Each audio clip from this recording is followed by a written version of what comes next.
Olá, amigos! O Tirando a Limpo podcast com Rubem Lemos tem a satisfação de trazer hoje o Papa da propaganda do Rio Grande do Norte. Ele é um verdadeiro workaholic que espalhou o seu talento pelo Rio Grande do Norte e por outros estados do Nordeste. Eu estou falando de Arturo Arruda Câmara, Arturo da Artc, como ele é conhecido. E essa agência está, coincidentemente, completando 25 anos de atividade. Foi uma agência que começou pequenininha, foi crescendo, com seu estilo comunicativo, com seu estilo e com a sua criatividade. Arturo galgou parâmetros e está avançando, tornando real a ideia de quem é competente se estabelece. Arturo, seja bem-vindo. Obrigado, Rubinho. É um prazer estar aqui no seu podcast. Eu que acompanhei o nascedouro dele. E 1 ano de programa, e eu estou aqui falando dos 25 anos da Artc. Claro, você era uma das nossos sonhos de consumo, né? De ter aqui para conversar sobre propaganda, eu vou ter que dizer, conversar sobre política, porque você tem a política no sangue, no sangue. Futsal também, né? E pela nossa parceria do futsal. Mas, Arturo, 25 anos da Artc. Conta um pouquinho dessa história. Como é que foi que surgiu a Artc? Vou tentar ser breve para não chatear o seu ouvinte e telespectador. Não, para eles tomarem conhecimento de um exemplo de sucesso. Na verdade, eu era estudante de Direito, eu sou formado em Direito, sou bacharel. Papai era sócio da Dumbo Publicidade, que era a maior agência de propaganda da época, sócio com Silvino Cinedino, tio de Enio Cinedino, dono da 96 FM, sim. E Joaci Medeiros. Passei os 5 anos na faculdade estagiando e trabalhando na Dumbo. Quando terminei a faculdade, senti a necessidade de fazer uma especialização em publicidade para me qualificar tecnicamente daquilo que eu já vinha praticando há 5 anos. Fui para os Estados Unidos, quando voltei com um projeto de abrir a Artc. E por que abrir a Artc e não implementar aquilo que eu tinha conhecido ou aprendido nos Estados Unidos na Dumbo? Porque eu respeitava que a Dumbo era uma empresa já com 27 anos de mercado, tinham 3 sócios reconhecidos no mercado que dificilmente abriria espaço para um jovem implementar aquelas ideias inovadoras que eu trazia naquela época. Achei mais fácil abrir. Isso foi o que? Anos 80? 1988. Faz muitos anos. Foi quando eu comecei no jornalismo. Isso foi... Eu voltei em maio, em agosto, a gente abriu a junta comercial e o primeiro dia de atividade foi 1º de setembro, já com um anúncio publicado nos 2 jornais da época, que era Diário Natal e Tribuna do Norte. Então você veio... Não houve, assim, nenhuma dicotomia, né? Nenhum trauma na separação sua do seu pai diretamente, né? Porque seu pai, pouco tempo depois, fechou a Dumbo e foi se integrar à sua equipe, né? A bem da verdade, a Dumbo foi sócia no início da Artc. A composição societária original da Artc éramos eu, Clarissa, filha de Joaci, Pedro Ratz e a Dumbo. E aí, 10 meses depois, Clarissa saiu da sociedade. Com a saída de Clarissa, saiu também a Dumbo. Ficamos eu e Pedro Ratz. E aí houve uma dissolução na sociedade da Dumbo. Quer dizer, papai saiu da sociedade da Dumbo, cumpriu uma quarentena.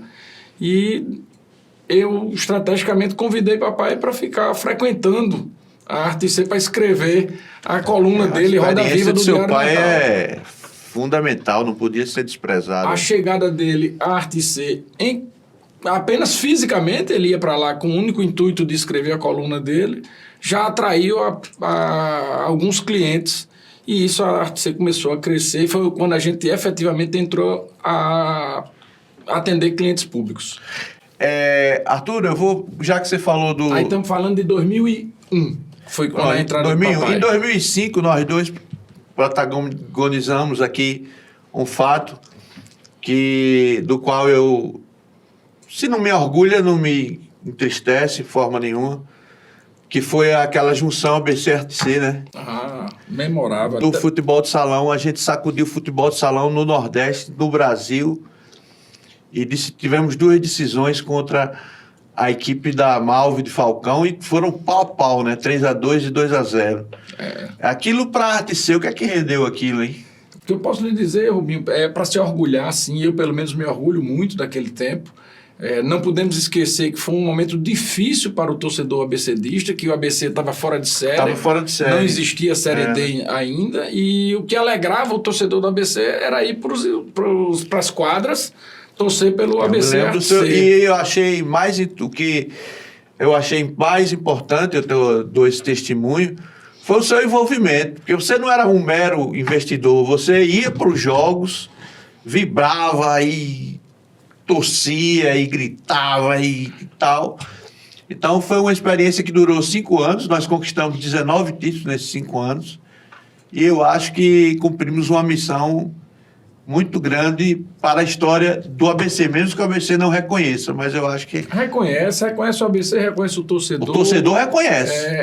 Recentemente eu peguei um Uber e quando me deixou na porta da Arte C, o cara chegou e disse, foi patrocinador do ABC, né? Bons tempos, aquele time do futsal. Era um time massa. Olha o tempo que faz, né? Nós estamos em 2024.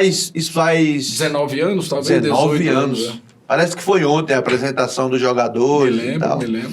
Então eu quero agradecer aqui pela sua participação.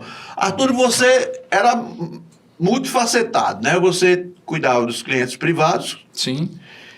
Até certo tempo atrás também tinha forte envolvimento político. Você é um articulador político. Você é um animal político, um quadro político. E, de repente, nos chega a notícia de que você não vai mais fazer campanha política. E isso está sendo aqui anunciado de público no Tirando a Limpo. Por que, Arthur, você não vai fazer mais campanha política? Eu vou pedir um pouquinho mais de tempo para poder usar o tempo que quiser. A Arte C nasceu com foco no mercado privado. A partir da chegada de papai em 2001, a gente começou a atender clientes públicos através de concorrências. Então, participar da concorrência, ganhava aquela determinada concorrência e atendia. A gente já atendia até então Prefeitura de Natal, Governo do Estado, Prefeitura de Mossoró, Assembleia Legislativa. E isso, com a chegada de papai, eu comecei a trabalhar no marketing político. A primeira campanha política que eu fiz, juntamente com o papai, foi a de 2000, Sonali e Anitta. Eu lembro dessa campanha, Sonali e Anitta. Era Vilma, Fátima, Sonali e Anitta. Isso. E em Mossoró, a campanha de Rosalba. Então, sempre a gente fazia as campanhas, quando eram municipais, Natal e Mossoró. Em Mossoró, a gente fez Rosalba, Fafá, Cláudia Regina, Rosalba mais de uma vez, Fafá 2 vezes, Cláudia Regina 1 vez. Mossoró, qual foi a mais difícil? A mais foi de Cláudia Regina em 2012, quando naquela época... Só cumpriu 1 ano de mandato. Só cumpriu menos de 1 ano, 11 meses, né? E eram 3 meses de campanha. No dia da convenção, a gente tinha uma pesquisa onde ela aparecia 28% atrás de Larissa, sendo que em Mossoró não tem segundo turno. Então, a gente teve apenas 90 dias para... Incrível como Mossoró sempre cresce, mas não chega aos 250 mil eleitores. 200 mil eleitores, né? Para ter segundo turno. Ainda continua sem ter segundo turno, Mossoró. Essa próxima agora não vai ter, né? Ainda não. Pode continuar. Não. Então, a gente fez campanhas em 2000, 2002 a gente fez campanhas proporcionais, deputado estadual, deputado federal, 2004, de novo, eleição municipal. 2002 você não fez senador Zé Agripino, não? Não. Eu acho que ele fez com 2002, não lembro quem foi. A gente fez Augusto Viveiros, foi candidato na chapa com o Zé Agripino. Em 2002 foi Fernando Bezerra, né? 2002 foram Vilma, a chapa era que Fernando venceu, Bezerra, Zé Agripino. Vilma venceu para governador, para senador venceram Garibaldi e José Agripino. E perdeu o Geraldo Melo, que era o candidato. Era Vilma, foram 4 candidatos. Vilma, Fernando Freire, que foi para o segundo turno, Isso. Fernando Bezerra e... Salomão, talvez? Não, o falecido Rui Pereira. Daqui já tem 2 falecidos, né? Vilma e Rui. Então, nós trabalhamos essas campanhas todas e a última que nós trabalhamos foi a de 2014. De lá para cá, a gente decidiu não fazer mais campanha política. E aí você pode me perguntar, por quê? Basicamente 2 razões. O crescimento da Artec, e aí também eu me tornei sócio da Max May, o Flávio também se tornou sócio da Artec. A empresa cresceu, nós estamos atuando em outros 2 estados, e porque também comecei a escutar em outros estados a estranheza de que, você também faz marketing político, como é que você divide isso? A sua empresa fazer campanha de marketing político e também atender conta pública de governo. E eu expliquei que eram 2 empresas distintas. Eu tinha Artec Marketing Político e tinha Artec Comunicação. Mas, depois da campanha acho que de Lula agora, a Layout, que é a agência lá de Salvador, que fez a campanha de Lula, foi muito duramente criticada porque atendia a conta do governo do PT, lá na Bahia. E o Ministério Público quis fazer uma associação... quis fazer aqui também, em 2005. Que a agência que atendia a conta do PT era a mesma agência que tinha feito a campanha. Recentemente, a agência digital que cuida da imagem de João Campos ganhou uma licitação de 1.2 milhões para cuidar da comunicação digital da Prefeitura de Recife, também recebeu investigação do Ministério Público. Para evitar esse tipo de confusão, fiz uma opção. Ou eu trabalharia com marketing político ou trabalharia com comunicação institucional do governo. O marketing político lhe decepcionou? Não, aprendi muito. Foi muito bom para a minha carreira. Aprendi do ponto de vista técnico de comunicação, é um verdadeiro pós-graduação para quem quer trabalhar em comunicação, porque é a comunicação popular, é aquela comunicação sem arrudeios, sem firulas, você precisa falar para a grande massa. Você tem que aprender a lidar com ego, sim, porque você tem um candidato de majoritária, seja ele prefeito ou governador, perguntando a você o que faz, se ele vai para determinado evento ou não, como ele se posiciona numa entrevista, como é que ele deve conduzir a sua estratégia de comunicação, como se portar num debate, por exemplo, a preparação para o debate. Isso, querendo ou não, dá uma massagem no seu ego, você está orientando o futuro governante da sua cidade ou do seu estado. Então, você tem que lidar com determinadas situações, controlar muita gente. É um batalhão de profissionais numa campanha eleitoral. Eu já trabalhei em campanha com 120 pessoas envolvidas. Qual? A mais recente foi a de 2014, mas a de 2010, eu acho que a gente teve mais gente do que a de 2014. A de 2010 foi Rosalba, Zé Agripino e Garibaldi, onde numa produtora, a gente tinha mais de 120 pessoas. Você em Mossoró é hegemônico, né? Você é invicto. Os candidatos que eu trabalhei, sim. Eu não acredito. Como marqueteiro é invicto em Mossoró. E hoje aconteceu um fato de você trabalhar, assessorar com seus conhecimentos o prefeito Alisson. Qual é a diferença de assessorar um rosado para assessorar um não rosado? Na verdade, eu trabalho para a Prefeitura de Mossoró. Eu não tenho nenhum contrato individual com a Alisson. Mas ele é o prefeito, né? O que acontece normalmente, e assim como acontece no mercado privado, quer dizer, o cliente tem o direito a acessar os meus conhecimentos e a pedir a minha opinião. Seja ele um empresário, antes de tomar uma decisão, ele diz: Arthur, estou pensando em fazer isso, o que é que você acha? Eu dou a minha opinião. Da mesma forma, um político. Seja Rosalba, seja Alisson, seja Fátima Bezerra, que o governo do estado também é nosso cliente, seja Álvaro Dias, prefeito de Natal, seja Cícero Lucena, prefeito de João Pessoa, todos esses têm o direito de acessar a mim para ouvir minha opinião. São pessoas distintas, são perfis diferentes. Rosalba, prefeita 4 vezes, senadora da República, governadora. Alisson, um jovem engenheiro de primeiro mandato de deputado estadual. Saiu lá do sítio, né? Saiu do sítio Chafariz, teve uma brilhante vitória e está muito determinado a fazer uma boa gestão. Você tem números novos de pesquisas de avaliação do prefeito Alisson? Os que foram divulgados recentemente. Ele tem entre 75% e 82% de aprovação. Cadeira. A gestão dele. Então é complicado enfrentar esse rapaz. Vai ser uma luta dura. Acredito que Alisson é franco favorito. Ô Arthur, você que comandou campanhas políticas aqui no Rio Grande do Norte, de todos os tipos, e você tem um jogo de cintura, você eu vou dizer uma palavra, uma expressão aqui, você é uma cobra criada no negócio, já criada a partir do seu pai, Cassiano. Eu queria que você me respondesse uma pergunta que me surgiu agora na cabeça. O quanto puxa-saco atrapalha numa campanha? Rapaz, hoje, por coincidência, de manhã eu estava olhando no Instagram e um camarada tatuou João Campos. E aí, João Campos dizendo que ele se superou, né? E aí eu fui olhar o perfil do cara, o cara é babão oficial de João Campos. Aí é brincadeira. Então você imagine aí. Mas atrapalha porque, com todo respeito à classe política, mas a classe política é muito suscetível àqueles assessores que dizem aquilo que ele quer ouvir. E talvez uma das minhas marcas mais fortes seja a da transparência. E eu tenho a humildade de dizer a quem me procura que aquela é apenas a minha opinião. Não quer dizer que a minha opinião é a verdadeira ou é a correta, mas é a minha opinião, que é aquilo que eu penso. Se ele quiser que eu diga aquilo que ele quer ouvir, ele começa a reunião dizendo, vim aqui, tô puto da vida e quero que você diga o que eu quero ouvir.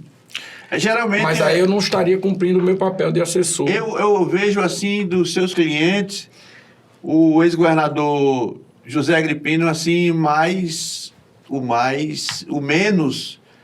ele pode até ouvir, mas ele não absorve muito esse tipo de coisa não, né? Ou não? Você disse que ele não absorve o puxa-saquismo. Isso, o puxa-saquismo. Eu trabalhei, como você disse, com vários políticos. Fiz a campanha do senador Zé Agripino em 2010. E aí entrou uma particularidade, que foi uma dificuldade profissional que eu tive muito grande, porque ele me viu crescer. Ele é amigo do meu pai. Ele é amigo, a relação com o senador Zé Agripino é de amizade. Né? Isso, ele me viu praticamente nascer. Desde ele prefeito de Natal, que ele frequenta a casa do meu pai, portanto, a gente tem uma relação. E ele declarou recentemente, no lançamento do livro do seu pai, que estava indo para o lançamento do livro da sua mais antiga amizade. Isso. Que foi então, você imagine que naquela eleição difícil, onde se dizia claramente que Zé Agripino e Garibaldi estavam disputando uma vaga, porque a outra vaga era garantida de Vilma. Mas não era, não. A eleição mostrou que foi outra coisa. Eu tava saindo, naquela época, do governo e a gente tinha pesquisas que davam a derrota absoluta e irreversível da então governadora. Olha só, a chapa que enfrentou de um lado Rosalba, Garibaldi e José Agripino. Do outro, Vilma, Wagner Araújo de vice e Hugo Manso como companheiro de Senado. Então não tinha como ganhar. E eu tive assim, que Deus até em bom lugar, eu tive um entrevero no meu último dia de trabalho, que me fez sair da campanha dela ao Senado, que foi dizer a ela que ela não saísse candidata a governadora, que ela saísse a deputada federal. A deputada federal, porque ela teria uma eleição tranquila, poderia, naquele contexto, daquela época, 2010, ela poderia, Dilma ganhando a eleição, ela poderia muito bem ser ministra, poderia ser líder do PSB, porque o líder, Beto Albuquerque, era candidato a governador, e realmente ela reagiu de forma muito, muito dura, para não dizer outra expressão, porque ela está morta, não pode se defender. Ela reagiu de uma forma que me surpreendeu e eu fiquei calado, mas decidido. Eu não sei se você lembra, mas no dia que Dona Vilma deixou o governo, eu e você fomos para o Frasqueirão e tomamos um porre para comemorar, em 2010. E aí, realmente, a razão deu, a lógica prevaleceu. Inclusive, ela se submeteu a uma derrota por 1 milhão de votos para Garibaldi e por 900 e tantos mil votos para José Agripino. Então, voltando, você me perguntou se Zé Agripino era o menos suscetível ao puxa-saquismo. Isso. Dos que eu me lembre aqui, para não ser injusto com outros, é sim, ele é bastante racional e gosta de ouvir o contraditório. Normalmente ele não externa a sua opinião, ele absorve e depois ele acata ou segue. Ele processa o que ele recebe e diz. Você, como conhece demais o ex-governador, eu chamo de governador porque eu acho que é uma coisa antiga, mas quem foi governador nunca deixa de ser, então todos eu chamar de governador. O governador Zé Agripino, ele tem indicativos, se você sente nele a vontade, o desejo de voltar à carreira política? Não.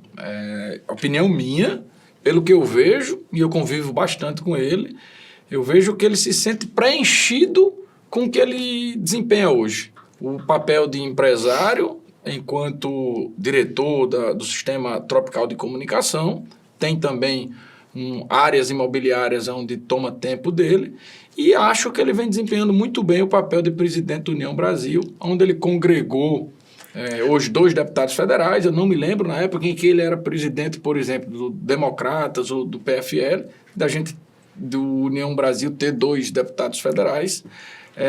Está fazendo uma boa nominata de vereadores, tanto aqui na capital como no interior, e tem se mostrado fiel da balança em grandes ele tem demonstrado alianças políticas em colégios eleitorais relevantes. Ele vem fazendo um trabalho muito mais de ouvidor do que de falador, né?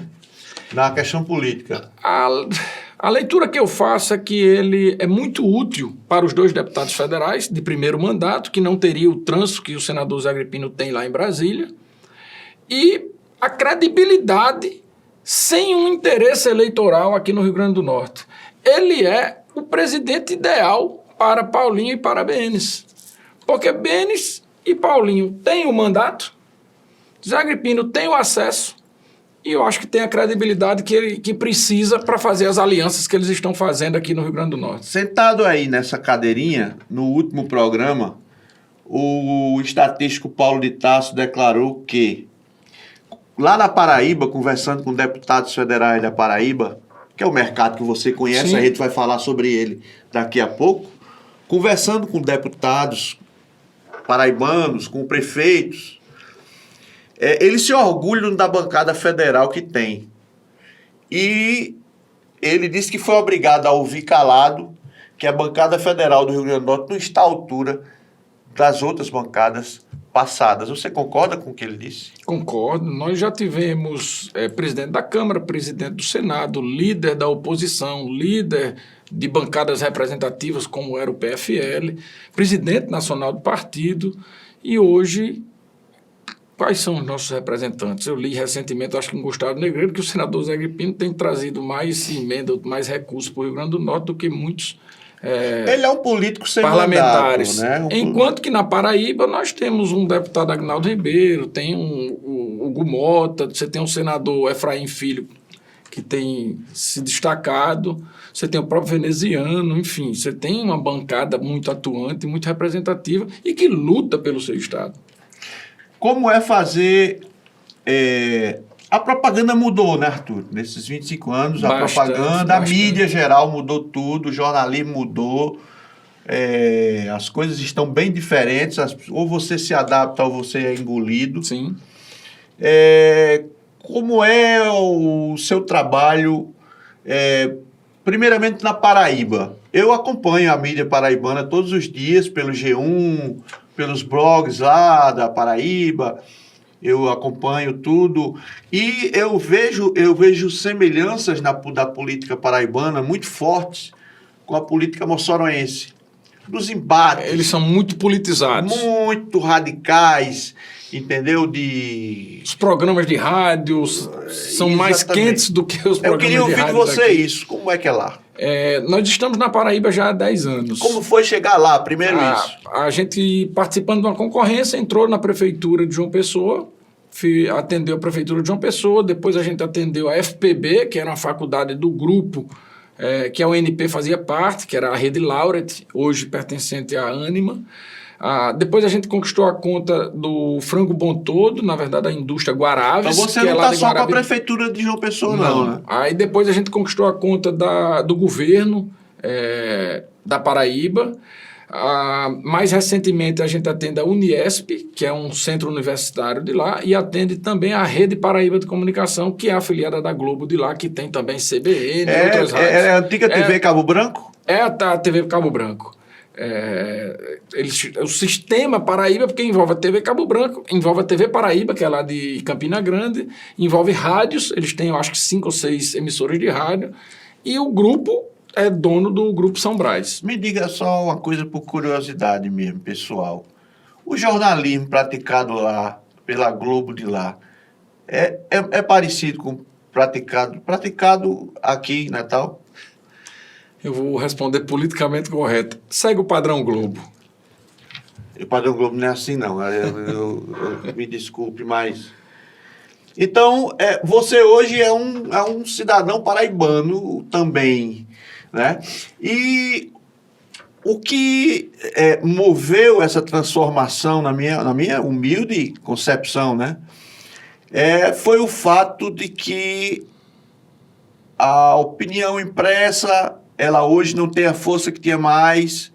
A opinião radiofônica, se ela for extremamente radical, ela terá a sua força. Mas hoje o mundo é das redes sociais, o mundo é dos blogs, o mundo é das fake news. Você tem enfrentado esses problemas também lá? Isso é geral. Eu vou falar nacional, mas acredito que seja mundial. Não é que tenha perdido relevância a mídia impressa, tenha perdido relevância a mídia radiofônica. A mídia impressa sim, mas a radiofônica até cresceu, né? Porque eu ainda acho que a televisão é mais forte que tudo. Sem dúvida nenhuma. Nós estávamos falando da mídia impressa e da radiofônica. Isso. A radiofônica cresceu por quê? Porque eles ganharam os streamings como propulsores de sua mensagem. Antigamente você só podia escutar o programa de rádio ou no famoso rádio ou no rádio de carro. Hoje você ouve pelo YouTube. Hoje você ouve pelo YouTube, hoje você ouve por qualquer streaming de telefone celular. Então você conseguiu abranger uma audiência maior. Daí o peso dos programas jornalísticos nos programas de rádio. A mídia impressa perdeu espaço porque você não vê a juventude abrindo um jornal ou folheando uma revista. Mas os conteúdos dos jornais impressos e das revistas estão presentes nas mídias digitais. Haja visto o que aconteceu agora recentemente. Como é que nós tomamos conhecimento do desvendamento do assassino de Marielle Franco. Foi a Veja que deu furo, né? Foi. Então, é um grande veículo impresso. O que mudou do ponto de vista de comunicação é que nesses 25 anos, o que é que a gente tinha? Rádio, jornal, TV e outdoor. Hoje você tem uma gama de veículos ou de meios de comunicação que tudo você pode se comunicar. Você tem aqui, chegando aqui na produtora, eu passei por uma empena, que é aquela publicidade que fica afixada num grande prédio, naquele famoso edifício Jacumã, que hoje é uma das mídias. Eu observei também. Hoje é uma mídia muito procurada e há 25 anos atrás ela não existia, porque não fazia parte do nosso meio. Quem é o seu representante lá na Paraíba? Nós temos um escritório lá com 6 profissionais e hoje quem dirige o escritório da Paraíba é Paulo Miguel, que era nosso colaborador aqui em Natal. Nós mandamos ele para lá. Lembro de Paulo. Isso, ele está lá. E em Aracaju nós temos um time com 8 profissionais. Como é que é? Você já subiu São Francisco, né? Já fomos lá para perto do Rio São Francisco. É verdade. Aracaju, que eu me lembre, Sergipe, que eu me lembre, era muito bipolarizada politicamente. Era extremamente bipolarizada pelo grupo do senador João Alves e pelo grupo do senador Albano Franco. Isso prevalece lá, os sucessores. E depois apareceu de forma efêmera, né, que ele morreu, o governador petista Marcelo Deda, que era uma figura extraordinária que eu tive a oportunidade de conhecer em Brasília. Então, hoje, qual é o quadro, o cenário político lá? me permita chamar da velha guarda, né? Essa velha guarda, Albano Franco e João Alves. João Alves já morreu, Albano Franco não atua mais na área política, e nem os descendentes dele, nem teve herdeiro político João Alves, nem Albano Franco. O irmão dele, genro, foi político, Eduardo Amorim chegou a ser senador, acho que ele era suplente e assumiu o mandato, mas não conseguiu se eleger. E hoje você tem Marcelo Deda deixou um vácuo muito grande. Eu esperava que a viúva ocupasse alguma... Ela foi já foi vice-prefeita, vice-governadora, mas ainda não conseguiu... Não foi testada no confronto. No confronto do voto direto, né, para ela. Você tem hoje o governador Fábio Mitidieri, do PSD, foi deputado federal, foi deputado estadual, e você tem o prefeito Edvaldo Nogueira, que está no seu 3º mandato. Ele já tinha sido prefeito, numa disputa com o João Alves, ele não foi reeleito, João Alves ganhou, ele passou 4 anos sem mandato, e aí ele voltou à prefeitura e já está há 8 anos. Jackson Barreto ainda existe por lá? Está sem mandato, acho que perdeu o comando do MDB lá, ele tentou o Senado 2 vezes, não conseguiu se eleger. Então você tem uma geração nova, você tem uma delegada, hoje deputada federal, foi vice-prefeita, que poderá ser candidata lá. Ainda não se sabe quem vai ser o candidato do prefeito. O prefeito é aliado político do governo. O prefeito pode ser candidato à reeleição? Não mais, já foi reeleito. Sim. Então, a luta lá é para ver quem vai ser o candidato. E lá você palpita também na área política, na questão política? Lá, praticamente, eu só me envolvo tecnicamente com a área de comunicação dos clientes. Lá a gente atende Prefeitura de Aracaju, o Banco do Estado de Sergipe, lá ainda tem Banco do Estado, tem o Banese. Banco Estatal, muito bom. A gente atende a Assembleia Legislativa, atende o Senac lá. Então, só com as áreas técnicas que a gente se comunica. É bom que fique claro que ele não é um publicitário só de conta pública, não. Ele foi para Sergipe, foi para Paraíba e conquistou com seu talento vários clientes. E ele é um exemplo de que os jovens devem seguir, de perseverança. Eu já vi Arturo derrotado na eleição, mas que no dia seguinte já estava pronto para ir para a luta novamente. Arturo, quantos empregos você gera diretamente? A Articei? Articei e Max Meio juntas são... Sim, Max Meio de Flávio. Isso, a Max Meio é uma empresa de comunicação digital e de tecnologia. Nós nos associamos desde 2017, então as duas juntas são 78 empregos diretos. É muita gente. É muita gente, é muita cabeça. É muita responsabilidade. É muita cabeça para você ter que lidar, né? E nesse ínter de lá, você hoje é um cara que, por exemplo, dorme tranquilo aqui em Natal, quando está em Natal, porque você hoje é o cara dos aeroportos, viaja para segunda, terça... Estrada também. Até para gravar esse programa foi uma dificuldade. Então, você dorme sossegado com os seus representantes nessas duas cidades, né? Nós temos uma equipe muito qualificada. Nós temos o Departamento de Gestão e Pessoas, né, que é o RH. Acredito que uma das poucas agências do Nordeste que tem um departamento específico para cuidar de gente. A nossa Núbia? Rúbia do Financeiro. Rúbia. Nós temos Alana e Luana no departamento de RH. E através do departamento de RH a gente conseguiu melhorar nosso acolhimento e o nosso tratamento aos nossos colaboradores. Tanto que nos últimos 2 anos nós conseguimos o selo GPTW, Great Place to Work, que é lugar bom para trabalhar. Você num ambiente hostil e carregado de adrenalina e pressão, como é uma agência de propaganda, tendo prazos e compromissos e metas a cumprir. E a gente conseguiu o selo de GPTW. 2 anos seguidos, mostra que a gente cuida bem dos nossos colaboradores. Quantos prêmios você já ganhou? Eu posso dizer que dos que a gente gostaria de ganhar, só não os internacionais, Clio Awards e o Cannes. Mas a nível nacional... Profissionais do ano, Prêmio Abril... Festival Mundial de Gramado, quando tinha, né, deixou de existir, e os prêmios locais, Prêmio Bárbaro, todos desde 2002, que a gente é a agência do ano no Prêmio Bárbaro, que é o prêmio da publicidade local. Excelente. Temos prêmio também no mercado da Paraíba e também no mercado de Sergipe. Já são premiados nas lá. duas praças. E você tem planos de expansão, de ir para outras cidades, outros estados aqui do Nordeste ou no Sudeste mesmo? A pandemia que trouxe tantos dissabores, mas também trouxe Matou grandes aprendizados, amigos nossos.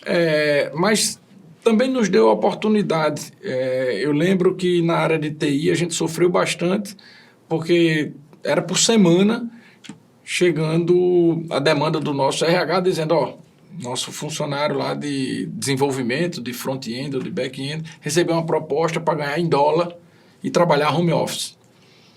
E a gente sentia, mas a gente ia lá e conseguia repor esse profissional. Até que um dia deu o estalo. Bom, se a gente está perdendo o profissional, a gente pode estar conquistando cliente.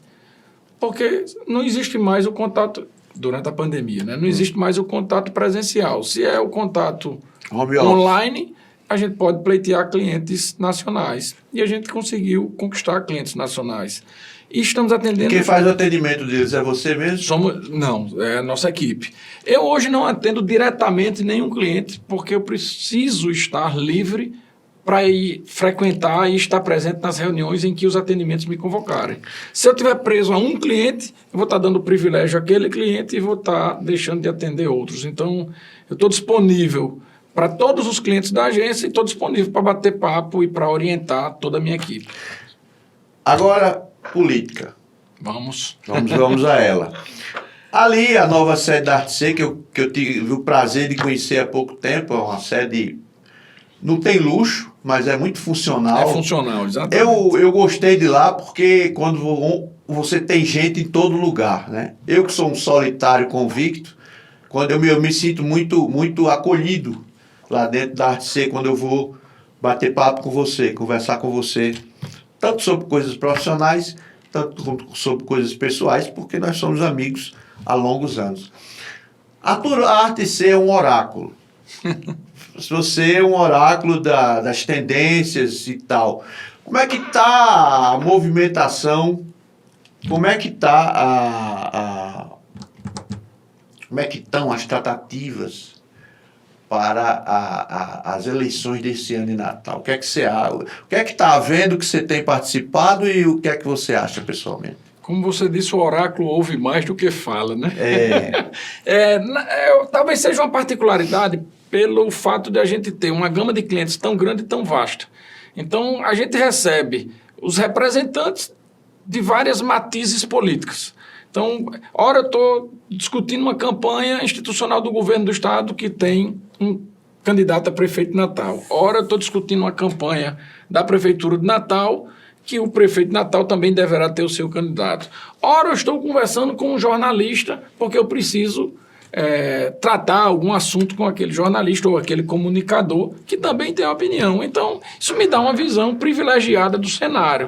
Olhando esse cenário e com os nomes que estão postos aí, o que a gente vê é que você tem uma candidatura de Carlos Eduardo liderando as pesquisas, você tem a candidatura de Natália Bonavides, que é a representante da esquerda ou do governo Lula e do governo Fátima. E você tem, mais recentemente, a candidatura de Paulinho Freire, lançada com um grupo de apoio muito forte, mas ainda sem a declaração oficial de que em quem Álvaro Dias vai votar. O mistério é a decisão do prefeito. É um mistério decisivo. Ele vai ter a candidatura própria com Joana, como ele já colocou. Não acredito mais não, eu acho que ele mexeu. Ele vai marchar com Paulinho Freire, como tem sido os últimos sinais dele, das últimas idas dele a Brasília, ou também poderá apoiar Carlos Eduardo, como às vezes ele sinaliza. Álvaro Dias tem tido uma gestão muito boa. Excepcional. A aprovação ainda não diz isso, talvez fruto do momento que a gestão passa. Ele está executando muitas obras e essas obras causam transtornos, mas à medida que as obras estão sendo concluídas... O transtorno passa, mas a obra é para sempre. Exatamente. Então, é provável que no período da eleição a aprovação dele vai estar muito melhor e o apoio dele poderá ser decisivo. Sobre isso, a governadora Fátima, ela está em queda livre, né? Ela está com uma rejeição nas pesquisas de opinião pública muito grande, muito alta, superando em alguns lugares 80%. Eu vi na entrevista de Paulo de Pois Tarso. é, ele fez uma pesquisa séria, trouxe aqui todos esses nós destrinchamos tudo. Você acha que com essa situação de Fátima, primeiro que eu lhe pergunto se é reversível, e segundo, se nesse momento, que é um momento crucial da campanha de 2024, ela vai ajudar ou vai atrapalhar a Natália Bonavides? Eu não tenho informações de pesquisa qualitativa que são as que mais orientam o marketing, né? Eu não acredito que ela venha a prejudicar, porque você tem estratégias de marketing para poder colar Natália em Lula, que sim é um grande eleitor aqui em Natal. Embora nunca tenha sido, queda também. Nunca tenha sido decisivo. O PT nunca venceu a eleição em Natal. Exato. Mas Lula já fez um governador do Rio Grande do Norte, foi Robson. E fez Vilma também. Não sei se Vilma se apoiou tanto em Lula quanto foi decisivo Lula para a eleição de Robson. Foi. Mas eu não acho que Fátima venha a prejudicar, porque você tem estratégias de não colar e sim colar nas coisas boas. O governo começou a mostrar agora, né? O governo do Rio Grande do Norte. Depois da pesquisa. Botou uma campanha no ar onde começou a mostrar a obra que até então não se via. Não sei se não se via porque a comunicação não estava mostrando, porque a obra não tinha. E agora tem obra, a comunicação pode mostrar. E aí eu começo a responder o que você me perguntou. Tem reversão? Tem reversão. Ela ainda tem 2 anos e meio de governo. Mas tem a eleição de 2024. Você está perguntando para a eleição, é isso? Para a eleição, provavelmente ela não consegue se recuperar a ponto de ser um apoio decisivo. Mas é governo. Governo tem força, né? O governo tem aquele ditado: contra governo, rio cheio e outra coisa. E outra coisa dura, ninguém vá que não tem futuro. Arturo, como você qualifica a propaganda do Rio Grande do Norte? Da melhor qualidade. Nós fazemos mágica. Nós temos verbas de produção escassas e publicidades de altíssimo nível.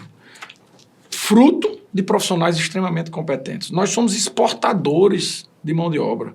Nós temos bons profissionais criativos que estão espalhados pelo mundo inteiro. Eu tenho um ex-colaborador que está trabalhando no marketing da Nike. Quem é ele? Tem o nome Miguel dele? Spencer. Trabalhou anos na Arte C, saiu da Arte C para trabalhar na GC Lever, então, em São Paulo, e de lá ele foi para Nike, nos Estados Unidos. Você tem um George Wilde criativo. George Wilde é muito bom. Brilhante. Você tem Hugo Aranha. Hugo Aranha é referência. Hoje ele tem um escritório de design. Eu acho que ele foi o pioneiro, né, desse tudo. De romper fronteiras exteriores. Exteriores.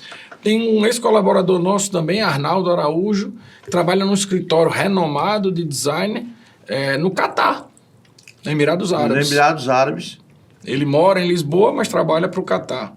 Você atribui isso ao talento deles próprios ou à qualidade acadêmica? Nós tivemos um período em que a qualidade acadêmica fez a diferença. O curso de publicidade da UNP dava orgulho para qualquer curso de publicidade do Brasil. Não posso dizer a mesma coisa hoje, mas você via como professores do curso de publicidade da UNP os grandes profissionais do mercado, porque eles ensinavam a prática. Eles estavam no dia a dia da prática. Hoje, a gente tem dificuldade em recrutar um profissional recém-saído dos bancos da universidade.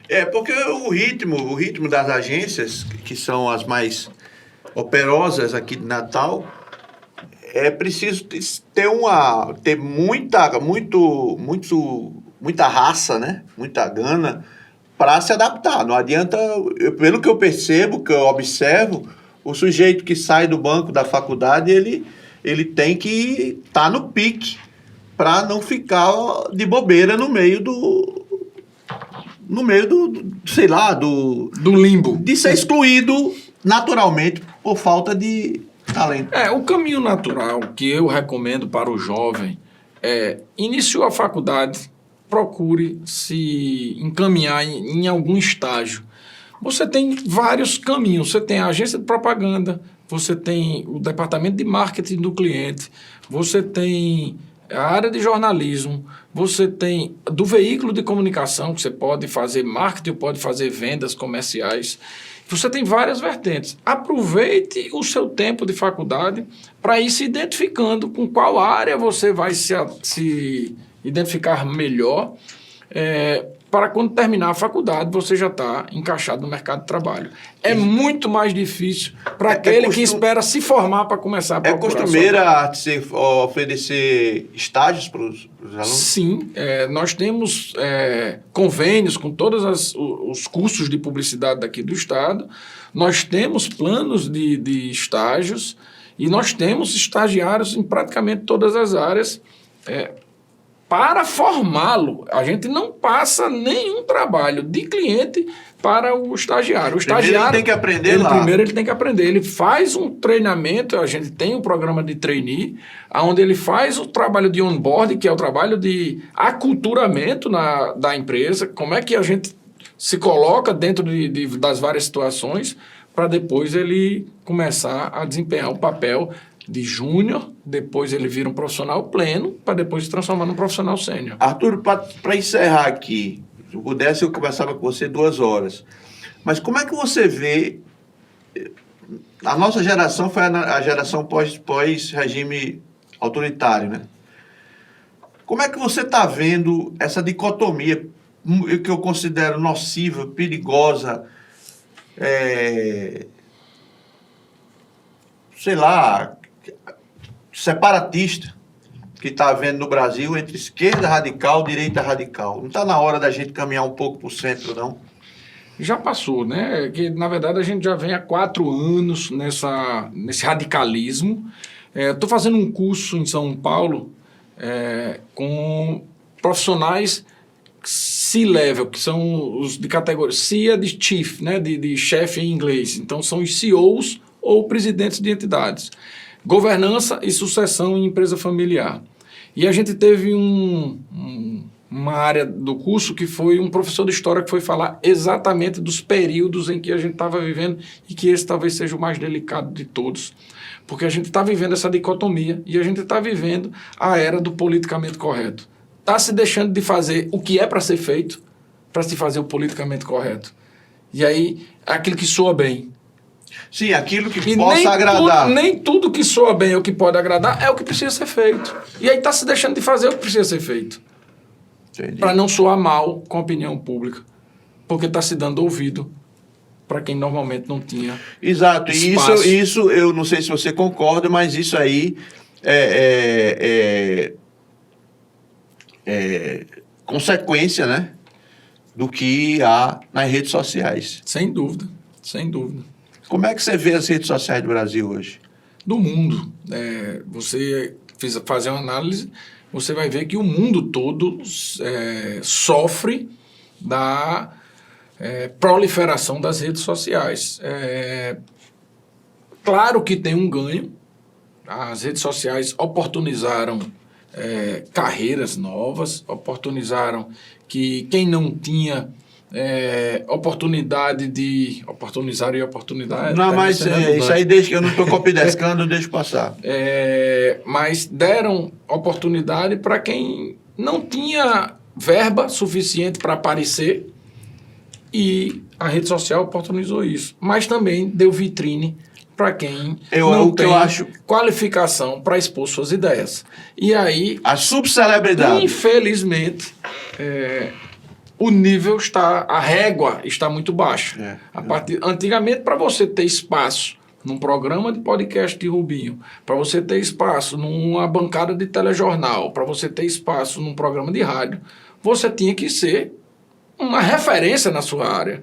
Hoje você não precisa. Não. Basta ter um canal, basta ter um celular e você qualquer diz o que você quiser. Zé Mané, hoje estamos na onda do Zé Mané. Se você der a sorte de botar um arroba e esse cara que for marcado for um digital influencer, ele vai transformar sua mensagem num meme. Eu entro no meu Instagram, no meu Facebook, parece que eu estou entrando num canal de filme pornô.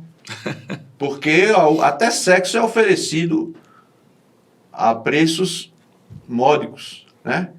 Então, eu acho que isso não está no caminho certo. Eu acho que o jornalismo que eu exerço, ele está sendo pisoteado a cada dia, porque se dá a notícia, não se checa, se mata a gente, não se checa, entendeu? Então, até quando isso vai continuar? E se isso for proliferar, eu, por exemplo, me considero um profissional completamente defenestrado, completamente excluído do processo. Discordo. É tanto que você está se reinventando, está com um canal digital, que é o podcast. Você é um profissional qualificado, raro, com a capacidade de escrever, que hoje é difícil. As pessoas não sabem escrever. Primeiro que elas não sabem escrever, elas têm códigos, né? São abreviaturas. Memes, códigos. E isso, na hora que chega para você escrever profissionalmente, você não é selecionado, porque simplesmente você não consegue se comunicar. Isso. Portanto, meus amigos, nós tivemos uma aula aqui. Eu proporcionei a vocês uma aula de comunicação social, dada pelo meu amigo querido, o publicitário Arturo Arruda Câmara. Portanto, um abraço a todos e até o próximo programa.